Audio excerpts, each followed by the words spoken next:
Հետծննդյան շրջանը կնոջ կյանքում ոչ միայն ֆիզիկական, այլև հոգեբանական փորձություն է, որը Հայաստանում հաճախ մնում է չնկատված։ Գյումրիում ամփոփեցին առողջ մայրություն հետծննդյան հոգեկան առողջության խթանումը ծրագրի արդյունքները, որի նպատակն է հետծննդյան դեպրեսիայի վաղ հայտնաբերումն ու մայրերին մասնագիտական աջակցություն տրամադրելը։ Գյումրու երկխոսություն մեդիա կենտրոնում կայացած քննարկման ժամանակ Դավիթ Աղաբեկյանը նշեց, որ եռամյա ծրագրի շրջանակում մշակվել է հոգեկան առողջության մասին օրենքի նախագիծ, ոլորտային ուղեցույցներ, պիլոտավորել են իրավունքահեն եւ մարդակենտրոն համայնքահեն ծառայություններ, ինչպես նաեւ բարելավել են դպրոցի հոգեբանների եւ ընտանեկան բժիշկների մասնագիտական հմտությունները։ Դասընթացներին մասնակցել են 260 մասնագետ Հայաստանի Հանրապետության բոլոր մարզերից եւ Երևանից։ Ստեղծվել են նաեւ մեդիա բովանդակություններ եւ վավերագրական ֆիլմեր, ուղղված հետծննդյան դեպրեսիայի կանխարգելմանը։ Նայում ենք օրինակ 2000 թվականի համեմատ 2021 թվականին տարվա տարեվերջին հաշվառման մեջ գտնվող հոգեկան առողջության խնդիր ունեցող անձանց թիվը աճել է 84%-ով,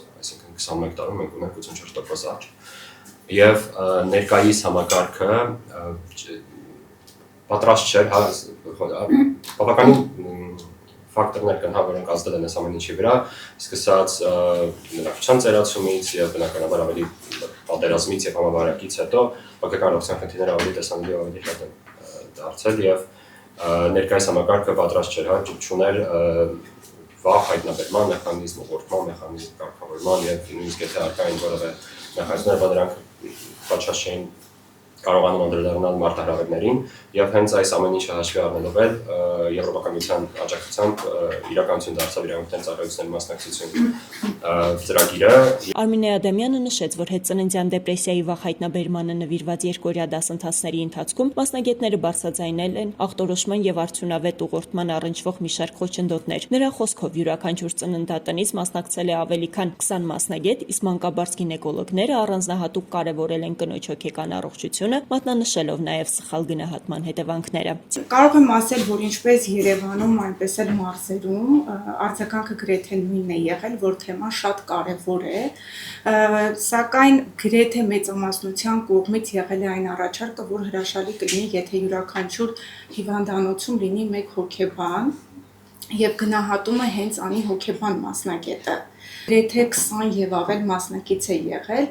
նախնական սպասումներից ավելի շատ է եղել, դա շատ ոգևորիչ էր, հիմա մեզ մնում է, որ հույս ունենանք, որ ծրագիրը իր հետևողականությունը այն մասով կունենա, որ կտեսնենք, որ արդեն կիրառվում է։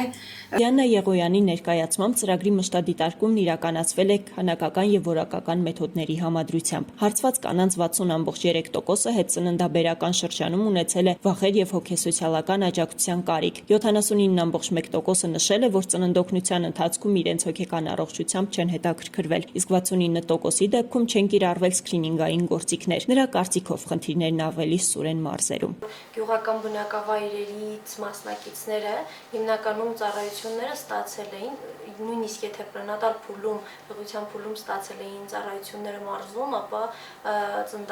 ծննդալուծման փուլը, ծննդօգնության փուլը գերադասել են ստանալ Երևանում ու այս պարագայում բարդ էր վերհանել մարզի քաղաքային բնակավայրերում կոնկրետ այդ ծառայության, արդյունավետությունը, կոնկրետ այդ ծառայության տեսանկյունից հոգեբանական, հոգեսոցիալական ծառայության առկայությունը Քննարկման ընթացքում Հայկ Մկրտչյանը նշեց, որ Հայաստանի Հանրապետության ծննդօգնություն իրականացնող կառույցներում այս ոլորտում դեռևս առկա են լուրջ բացեր, իսկ շուրջծննդաբերական շրջանում հոգեկան առողջության խնդիրների տարածվածությունը կազմում է մոտ 20%։ Քրիստինա Բաղդասարյանն ընդգծեց, որ 2021 թվականից իրականացվում են ծրագրեր ուղղված շուրջծննդյան շրջանում կանանց հոգեկան առողջության խնդիրներին։ Բարձրացվել է համայնքային իրազեկվածությունը, իսկ Շիրակի մարզում իրականացված հետազոտությունները բացահայտել են համակարգային լուծումներ պահանջող խնդիրներ։ Եթե փորձեմ ավելի կարճ պատասխանել, ոչ բոլոր կանայք ունեն հոգեսոցիալական ծառայությունների կարիք, որովհետև երբեմն նույն կնոջ առաջին հղիությունը լիարժեքորեն կարող է տարբերվել նույն կնոջ երկրորդ հղիությունից, բայց որ այդ հոգեսոցիալական ծառայությունները պիտի լինեն եւ հասանելի լինեն բոլոր